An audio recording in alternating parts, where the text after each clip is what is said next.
ঢাকার স্থাপত্যশৈলীর মধ্যে আহসান মঞ্জিল একটি অন্যতম স্থাপনা, যার সঙ্গে 19 শতকের শেষ ভাগ থেকে শুরু করে পাকিস্তান আমলের প্রথম ভাগ পর্যন্ত বাংলার ইতিহাসের বেশ কিছু অধ্যায় জড়িত।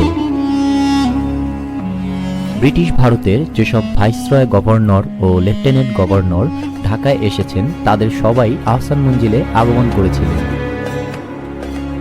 1874 সালে নবাব আব্দুল গনির দানে জল কলের ভিত্তি স্থাপনের জন্য বড়লাট নর্থ ব্রুক ঢাকায় এসে এ প্রাসাদে অনুষ্ঠানে যোগ দেন। এরপর লর্ড ডাফরিন 1888 সালে এ প্রাসাদের ভ্রমণ করেন। 1904 সালে বঙ্গ বিভাগের জনমত গঠনের লক্ষ্যে লর্ড কার্জন 18 ও 19 ফেব্রুয়ারি আহসান মঞ্জিলে অবস্থান করেন। তৎকালীন সময়ে জমিদারির প্রধান কার্যালয় ছিল আহসান মঞ্জিল। খাজা সলিমুল্লাহ তার যাবতীয় রাজনৈতিক কর্মকাণ্ড এ প্রাসাদ থেকেই পরিচালনা করেছিলেন। 1920 সালের 3রা মার্চ কেন্দ্রীয় খেলাফত কমিটির নেতা মাওলানা শওকত আলী ও মাওলানা আব্দুল কালাম আজাদের উপস্থিতিতে নবাব হাবিবুল্লাহ আহসান মঞ্জিল প্রাঙ্গণে এক বিরাট সভা আয়োজন করেন। নিখিল ভারত মুসলিম লীগের সূতিকাগার হিসেবে আহসান মঞ্জিল আজ ইতিহাসের অঙ্গ।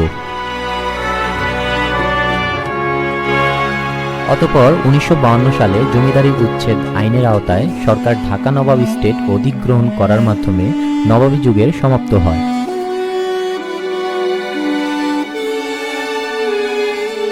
ঢাকার স্থাপত্যশৈলীর মধ্যে আহসান মঞ্জিল একটি অন্যতম স্থাপনা, যার সঙ্গে 19 শতকের শেষ ভাগ থেকে শুরু করে পাকিস্তান আমলের প্রথম ভাগ পর্যন্ত বাংলার ইতিহাসের বেশ কিছু অধ্যায় জড়িত।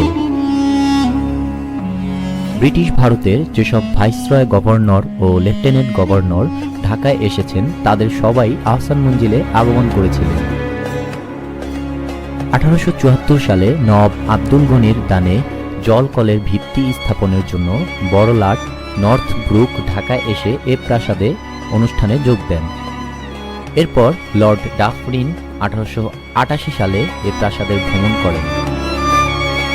1904 সালে বঙ্গ বিভাগের জনমত গঠনের লক্ষ্যে লর্ড কার্জন 18 ও 19 ফেব্রুয়ারি আহসান মঞ্জিলে অবস্থান করেন।